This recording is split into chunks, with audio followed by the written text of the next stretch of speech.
Good morning, all of you. Hello, students. In modern time, you are discussing with different exams such as STC, BA, BEd, and or higher level. All exams are based on Rajasthan general knowledge, Rajasthan history, culture, geography, and economy. So I understood that for the problems of students, I think I am also preparing some videos for useful to you. If we see from in our national movement after freedom or framing of constitution, different states in India were established by the democratic government in direction of Nehru ji. All these states, a major state was also established, that name was Rajasthan. So come to the point of Rajasthan. Rajasthan history, geography, culture, and different parts. Those are very useful to you.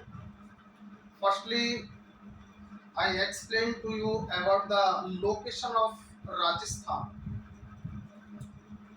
Two names are famous about ancient literature. In ancient literature, different name was given in our Vedas, Ramayana, Mahabharata, and after that some literarian suggest different name of this. Different travelers came to India, so also they gave the different name of the different parts of Rajasthan. सबसे पहले बात आती है बेटा, अगर हिंदी में लाए तो आप देखिए, ये शब्द है राजपूताना। पहले इस शब्द पर डिस्कस करते हैं। आपको एक चीज और मैं पहले से बता देता हूं, 750 750 to 1200, this duration is called Rajput age. Rajput age.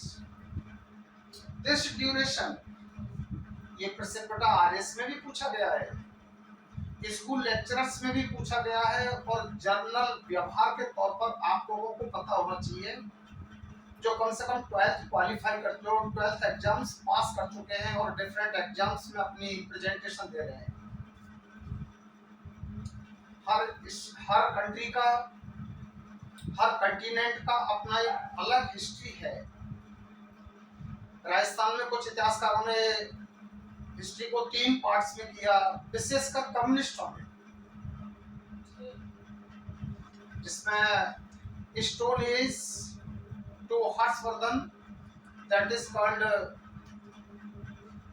Early history of India, 8th century to 1200, या 8th century to 12th century, it was called pre-medieval history of India. 1200 और 1206 to 707, यानी 1206 में गुलाम वंश की स्थापना से लेकर औरंगजेब की मृत्यु तक इस ड्यूरेशन को नाम दे दिया गया मिडाइवल इंडिया। और उसके बाद में 707 से लेकर के पहले तो था 1947 तक का, ड्यूरेशन, लेकिन बाद में इसको बढ़ा करके कर दिया गया नेहरू एज तक, 1964 तक, 1707 से लेकर के 1964 तक। ये जो हमारा ऐतिहासिक विभाजन है, इसका कंप्लीट बेस रिलीजन है, इसका कंप्लीट जो आधार है वो रिलीजन है। और ये साम्राज्यवादियों की देन, बाद में फिर इसमें साम्यवादी एंट्री मारते हैं, तो साम्यवादियों ने फिर अपने हिसाब से इसमें कुछ अलग एस्पेक्ट ऐड किए। अब इस ड्यूरेशन पर जाने के, इस ड्यूरेशन में आपको आपके काम की चीज है ये या फिर ये लाइन आपके काम की है, क्योंकि इस प्री मिडाइवल हिस्ट्री को राजपूत एज भी कहते हैं। इसको क्या कहते हैं बेटा? राजपूत एज, राजपूत युग। विशेष ध्यान से समझने की बात है कि उत्तर भारत, ये जो विंध्याचल पर्वत श्रृंखला है, विंध्याचल पर्वत श्रृंखला से नॉर्थ इंडिया में राजपूत शासकों के राज्य स्थापित हुए, इसलिए उत्तर भारत में इस ड्यूरेशन को राजपूत एज कहा जाता है। समझ रहे हो ना बात को? इन्हीं राजपूतों में से कई एक के नाम आप जानते होंगे, कई एक आप स्टूडेंट्स इन डिफरेंट राजपूतानिक डायनेस्टी से बिलोंग करते हैं, जैसे कछवाहे, गोहिल वंश, प्रतिहार वंश, राठौड़ वंश, चौहान वंश। कई बच्चे, कई लीडर, कई प्रोफेसर्स, लेक्चरर्स अपने नाम के आगे कोई राजपूत लगाता है, कोई राठौड़ लगाता है।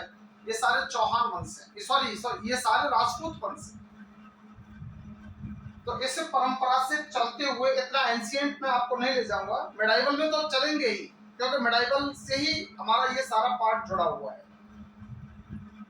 तो मिडाइवल में जब हम इसको देखेंगे, चलेंगे, तब आप मिडाइवल एज को क्रॉस करते हुए, इनके आपसी स्ट्रगल को देखते हुए, कौन कौन से क्षेत्र में कौन कौन से राजपूत शासक वंश स्थापित हुए, उन्होंने किस तरीके के traditions, administrative system, land revenue system, military system, judicial department और आर्ट एंड कल्चर को डेवलप करने के प्रयास किए, ये सारी चीजें आपको यहाँ इस मिडाइवल एज में और मॉडर्न एज में पढ़ने को मिलेगी। अब बात आती है, हम जिस शब्द की या जिस स्टेट की स्टडी करना चाह रहे हैं, राजपूताना।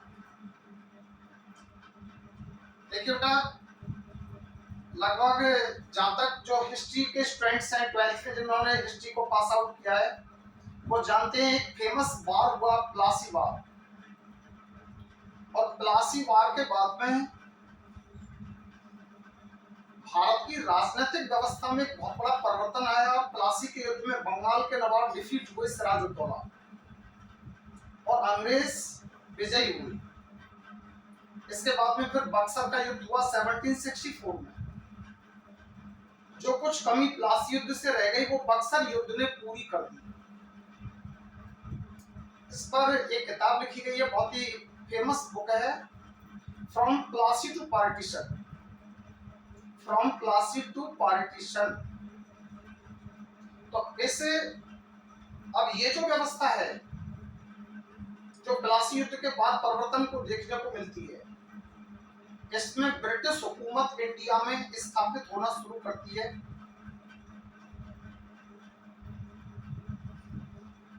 और ब्रिटिश हुकूमत की स्थापना के साथ साथ विभिन्न प्रकार के प्रशासनिक परिवर्तन यूरोप के स्टैंडर्ड पर इंडिया में आते हैं। डिफरेंट टाइप के प्रशासनिक अधिकारी इंडिया में आते हैं और इंडिया के डिफरेंट स्टेट्स में वो अपने विभिन्न उद्देश्यों को लेकर के पहुंचते हैं। कोई रेवेन्यू सिस्टम से जुड़ा हुआ अधिकारी है, कोई आर्मी सिस्टम से जुड़ा हुआ अधिकारी है, कोई जुडिशियल डिपार्टमेंट से जुड़ा हुआ है, कोई डिप्लोमेट है, कोई किसी रूलर राजपूताने के शासकों के यहाँ पर नौकरी करने को पहुंचते हैं। आप लोगों को अभी 2-3 बातें बड़ी इंपॉर्टेंट बता दूं। महात्मा गांधी ने भी बीकानेर महाराज के यहाँ नौकरी की थी। महात्मा गांधी बीकानेर नोबल्स स्कूल में पढ़ाने के लिए आए थे, लेकिन बच्चों ने उसको रिजेक्ट कर दिया। Students are not satisfied with Mahatma Gandhi in learning. और तो और इवन ये देखें, आप जैसी महान हस्तियों की भूमिका, कृपा, विवेकानंद भी बीकानेर पढ़ाने आए थे एक स्कूल में। विवेकानंद को भी आप जैसे प्रकांड पंडितों ने रिजेक्ट कर दिया। So you are very greatest scholar in my knowledge, but your attention must be centralized in my speech or board work. देखिए यहाँ पर ये चीजें, 2 चीजें समझ में आ गई। एक तो ये ड्यूरेशन 8वीं सदी से 12वीं सदी को किस नाम से जाना जाता है? राजपूत एज या पूर्व मध्यकाल। और अगर डेट दे प्रॉपर कंफर्मली तो 750 से लेकर के 1200 तक। इतिहास में फ्लक्चुएशन बहुत हैं और कुछ फ्लक्चुएशन पैदा कर दिए गए ऐसे विद्वानों के द्वारा जिन्होंने 4-6 युद्धों के नाम रख लिए, 2-4-10-5 शासकों के नाम याद कर लिए और वो अपने आप को बेस्ट स्कॉलर ऑफ हिस्ट्री कहते हैं। हिस्ट्री का पटपरा मचा दिया ऐसे लोगों ने। तो आप कंफ्यूज नहीं हो और मेरे प्रत्येक स्टेटमेंट पर आप बहुत गहनता और बारीकी से विचार करें। ये आपको चैलेंज है। और जो भी कुछ पढ़ाया जा रहा है ये बहुत ही ऑथेंटिक हिंदी ग्रंथ अकादमी की किताबें, राजस्थान सरकार की किताबें, राजस्थान सरकार के राजस्थान थ्रू द एजेस, इसके 3 वॉल्यूम हैं। अभी सेकंड ग्रेड के पेपर में क्वेश्चन पूछा था, अर्ली चौहान डायनेस्टीज पुस्तक के लेखक कौन हैं? आपको अर्ली चौहान डायनेस्टीज ये पुस्तक आप देख रहे हैं, लेखक हैं दशरथ शर्मा। सारी नॉलेज राजस्थान के संदर्भ में महामहिम उपाध्याय की डिग्री से सम्मानित GH ओझा में से पढ़ाया जाएगा। जिनमें से ये जितने ट्यूटर विभिन्न कोचिंगों में और इनमें ये भाषणबाजी कर रहे हैं, बहुतों ने तो इन किताबों की शक्ल नहीं देखी है। अब आइए अपने मूल टॉपिक पर।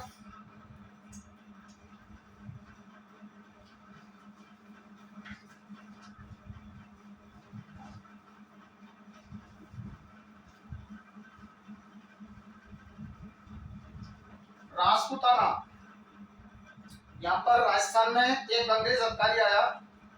देखिए उससे पहले भी थोड़ा सा इंट्रोडक्शन दे देता हूँ। एक व्यक्ति था जिसका नाम था लॉर्ड वेलेस्ली। ये एक प्रस्ताव लेकर के आया था, सब्सिडियरी अलायंस, सहायक संधि का प्रस्ताव, जिसका आपको एक ही इंपॉर्टेंट पॉइंट याद रखना है। और वो इंपॉर्टेंट पॉइंट ये है, अंग्रेजी सेना, देखिए कितनी गजब की बात है, अंग्रेजी सेना का खर्चा भारतीय शासक देंगे, भारतीय शासक देंगे। और ये सेना भारतीय शासकों की रक्षा करेगी, लेकिन कहना आदेश, लेकिन आदेश अंग्रेजों का मानेगी। इसका आदेश मानेगी अंग्रेजों का। यानी अंग्रेजी सेना का खर्चा किस पर थोप दिया गया? भारतीय रूलर के ऊपर। और सेना किसकी है? अंग्रेजों की। इसी सिस्टम ने इसको नाम दिया गया था सहायक संधि, सब्सिडियरी अलायंस। ये लॉर्ड वेलेस्ली की एक बहुत डिप्लोमेटिक स्ट्रेटेजी थी। अब इसी के तहत डिफरेंट व्यक्ति कोई किसी प्रकार का अधिकारी कर्मचारी बनकर के राजस्थान में आए। तो इनमें से एक व्यक्ति था बेटा जिसका नाम था जॉर्ज थॉमस। जॉर्ज थॉमस सबसे पहले ये नाम 1800 में जॉर्ज थॉमस ने दिया। अब यहाँ पर आपको एक नाम पता चल जाना चाहिए, राजपूताना शब्द का जन्मदाता कौन है? George Thomas. जॉर्ज थॉमस ने ये शब्द कब दिया? 1800। इसको आप अंडरलाइन कर लें, ब्रैकेट में बंद कर। अब ये राजपूताना शब्द है, ये शब्द कहां आया इसको ध्यान में रखें आप। ये शब्द कैसे आता है? इस शब्द की अलग हिस्ट्री है। देखिए बेटा, अब इस चीज को हटा रहा हूं मैं। इतना बोलने के बाद में एक कंक्लूजन निकल करके आया, राजपूताना नाम जॉर्ज थॉमस के द्वारा सुझाया गया। अब किस क्षेत्र का नाम जॉर्ज थॉमस ने सुझाया? जो भारत के नॉर्थ वेस्ट में स्थित है। नॉर्थ वेस्ट, भारत के उत्तर पश्चिम में एक विशाल क्षेत्र जिसमें विभिन्न देशी रियासतें भी हैं और डेजर्ट भी है, उसका नाम राजपूताना दिया गया। जिसमें बड़ी अच्छी रूलिंग डायनेस्टीज ने यहाँ पर रूलिंग की। यहाँ की आर्ट को, आर्किटेक्चर को, स्कल्पचर को, dancing, painting, singing, writing and different parts को इन रूलर्स ने प्रमोट किया और हम लोगों के लिए एक विरासत छोड़ करके गए। अब आइए अब देखते हैं इस शब्द की पहचान। अब यहां से हटा रहा हूं इसको मैं।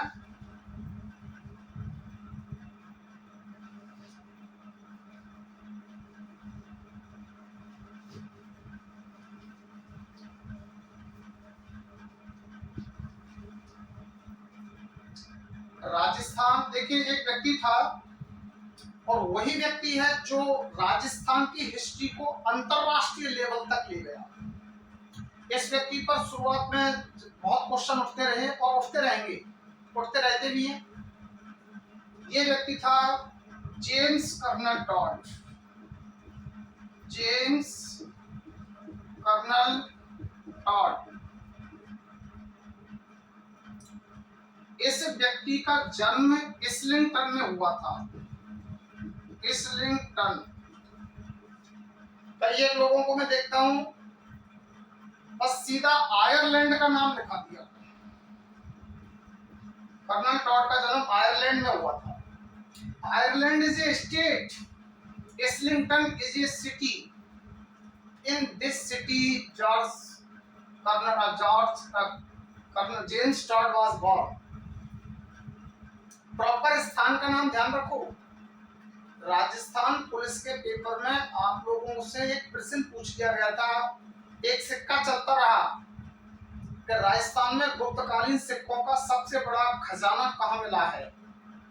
किताबों में धड़ाधड़ चला, ट्यूटरों ने भी यही पढ़ाया, बयाना से बयाना से बयाना से। राजस्थान पुलिस के पेपर में क्वेश्चन पूछ लिया, गुप्तकालीन सिक्कों का सबसे बड़ा ढेर या सबसे बड़ा खजाना कहां से मिला है। उसमें बयाना नाम ना दे करके और प्रॉपरली स्थान का नाम दे दिया जिसका नाम था नगला छैला। नगला छैला।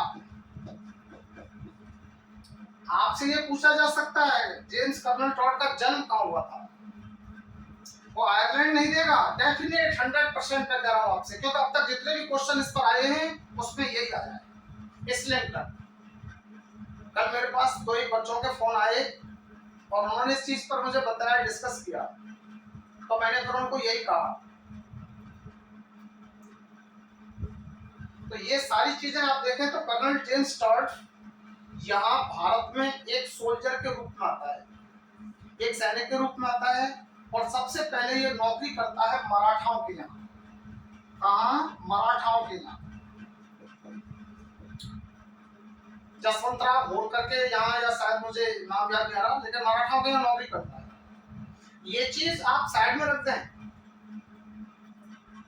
आप हिस्ट्री पढ़ रहे हैं राजस्थान की, आपको ये ध्यान में रखना है कि राजस्थान में इसने सबसे पहले किस रियासत में नौकरी की। तो ध्यान रखें, राजस्थान में कर्नल जेम्स टॉड ने सबसे पहले नौकरी उदयपुर रियासत में की। उदयपुर रियासत, राणा साहब के यहाँ, मेवाड़ कह दीजिए आप। अभी किसी एक एग्जाम में, पता नहीं पशुपालन विभाग से जुड़ी हुई एग्जाम थी या लाइब्रेरियन की एग्जाम थी, कोई एग्जाम थी, मुझे याद नाम नहीं आ रहा कंफर्म। उसमें जनरल सिंपल तौर पर क्वेश्चन था कि मेवाड़ क्षेत्र में सम्मिलित है राजस्थान का पूर्वी भाग, राजस्थान का पश्चिमी भाग, राजस्थान का उत्तरी भाग, राजस्थान का दक्षिणी भाग, मेवाड़।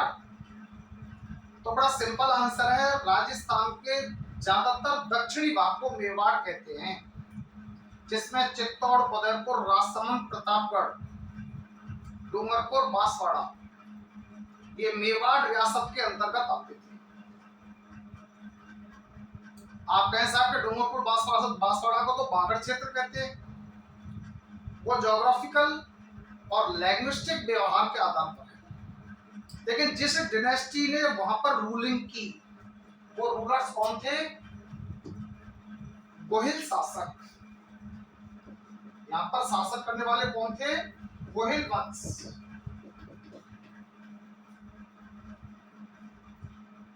आ रही बातें समझ में? तो ये व्यक्ति था जेम्स कर्नल टॉड। सबसे पहले सबसे पहली बात जन्म इस्लिंगटन, दूसरी बात राजस्थान में सबसे पहले नौकरी उदयपुर रियासत। इसको उदयपुर रियासत में ये गवर्नमेंट की तरफ से, ब्रिटिश गवर्नमेंट की तरफ से पॉलिटिकल एजेंट के तौर पर था, और रेजिडेंट के तौर पर, पॉलिटिकल एजेंट नहीं कहेंगे, रेजिडेंट के तौर पर था। बताने वाले कुछ भी बताएं, लेकिन पॉलिटिकल एजेंट और resident both are different post. आप सबसे पहले इससे क्लियर हो जाएगा, Rajasthan through the ages volume number 2, ठीक है ना? राजस्थान सरकार की किताब है। अब इसमें ये देखें तो ये मेरा कहने का मतलब था, जेम्स कर्नल टॉड जन्म उदयपुर रियासत में, उदयपुर रियासत में नौकरी। इसके बाद में राजस्थान का लॉन्ग ड्यूरेशन तक भ्रमण किया। जब इसने राजस्थान के लिटरेचर को देखा, यहाँ के शासकों की शासन पद्धति को देखा, यहाँ की महिलाओं के पहनावा, खान पान, रहन सहन, यहाँ की कल्चर, इन सारी चीजों को देखा, तो कर्नल टॉड बड़ा इंस्पायर्ड हुआ, और उसी इंस्पायरेशन ने इसको एक किताब लिखने के लिए प्रेरित किया। और वो किताब थी, इसकी पहली लिखी हुई बुक थी एनाल्स। जनरल तौर पर उसको एनाल्स कह देते हैं, लेकिन annals and antiquities of Rajasthan, ये इसकी पहली किताब थी। इस किताब में इसने इस राजपूताना के लिए शब्द दिया था राजधान। ये ध्यान में रखना है, ये शब्द आ रहा है धीरे धीरे अपभ्रंश में सुधार होकर।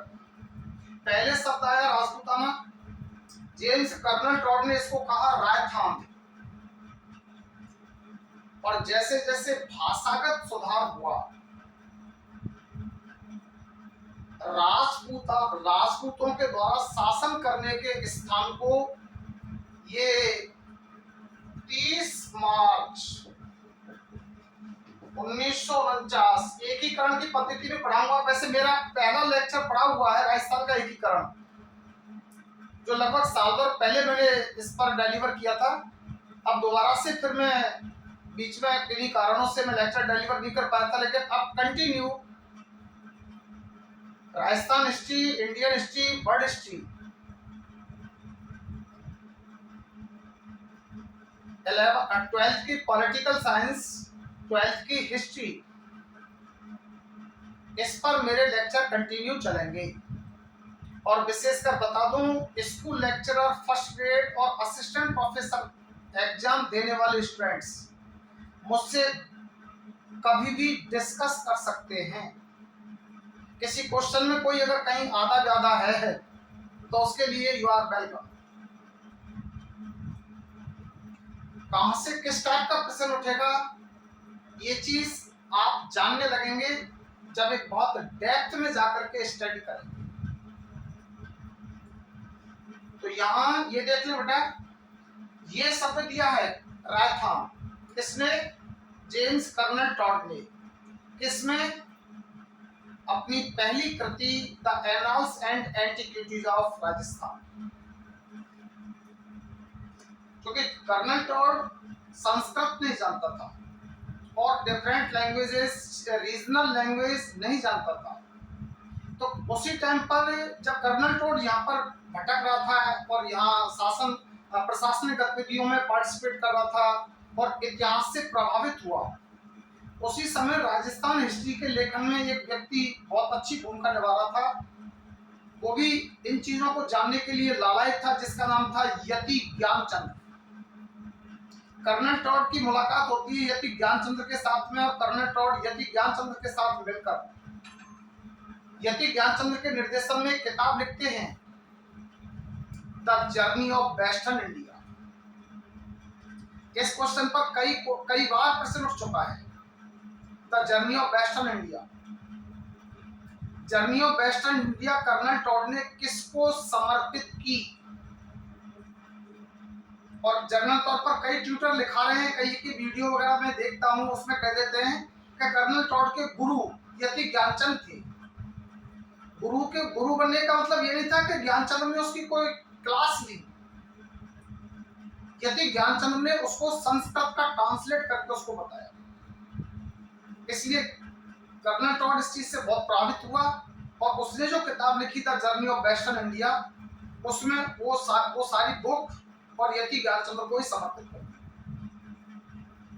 अभी जब ये यहाँ से काम शुरू हो गया, कर्नल टॉड ने राजस्थान के इतिहास को ले जाकर के और लंदन में पहुंचाया और उसके ऊपर डिबेट्स होना शुरू हुआ, उसको पढ़ना लोगों ने शुरू किया, फिर उसके पब्लिकेशन छपे।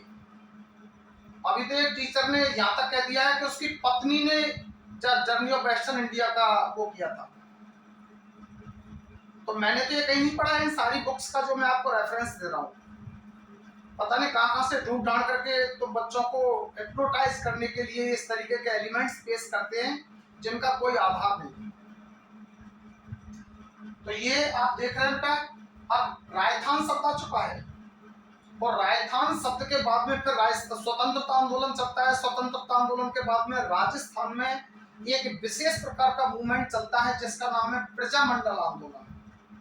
और प्रजामंडल आंदोलन के बाद में राजस्थान के देश की स्वतंत्रता के बाद में राजस्थान के यूनिफिकेशन का प्रोसेस शुरू होता है।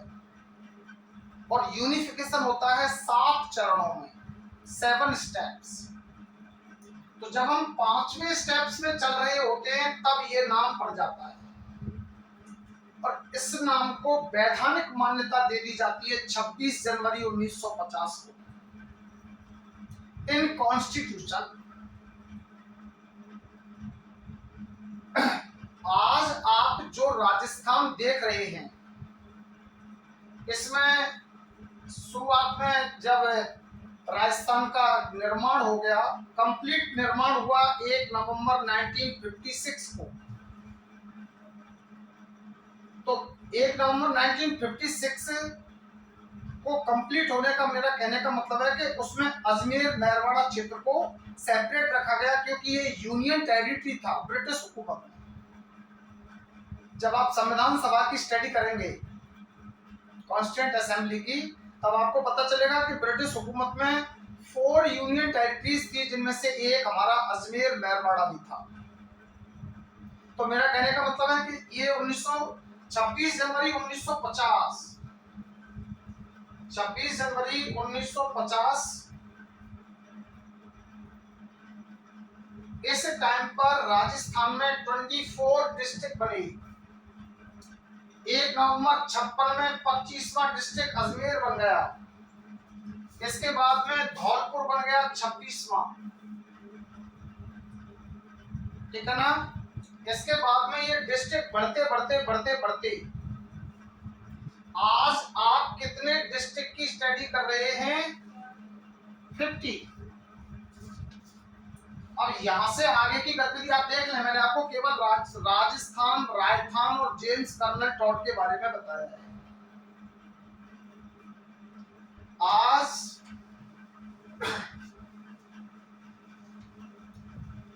एक सीक्वेंस बता रहा हूं आपको, जो ज्योग्राफिकल पार्ट है, लेकिन उसको बताना बहुत जरूरी है। यहां से लेकर के यहां तक, और ये ईस्ट, वेस्ट, नॉर्थ और साउथ, इस पूरे रीजन में आपके डिस्ट्रिक्ट कितने हैं? टोटल 50। अभी कुछ दिन पहले ही गवर्नमेंट और गहलोत गवर्नमेंट ने चेंज किए थे, सीधे 33 से बढ़ाकर 50 कर दिए एक साथ। तो इसमें देखें आप, यहां अंतिम सीमा क्या है हमारी? यहां गंगानगर डिस्ट्रिक्ट में अंतिम सीमा, और यहां बांसवाड़ा डिस्ट्रिक्ट है, बांसवाड़ा डिस्ट्रिक्ट में अंतिम सीमा। तो इसमें यहां पर है कोड़ा गांव, कोड़ा गांव गंगानगर का कोड़ा गांव, और इधर बांसवाड़ा का बोरकुंडा गांव। यहां पर बोरकुंडा। जैसलमेर में अगर आप देखेंगे तो कटरा गांव, यहां जैसलमेर की सीमा पर, यहां कटरा गांव, और इधर आपका ईस्ट में पड़ता है सबसे लास्ट में धौलपुर, और धौलपुर में है सिलान गांव। ये सिलान गांव, ये जो पूरी ज्योग्राफी आप देख रहे हैं, इस ज्योग्राफी में डिफरेंट रूलिंग डायनेस्टीज ने शासन किया।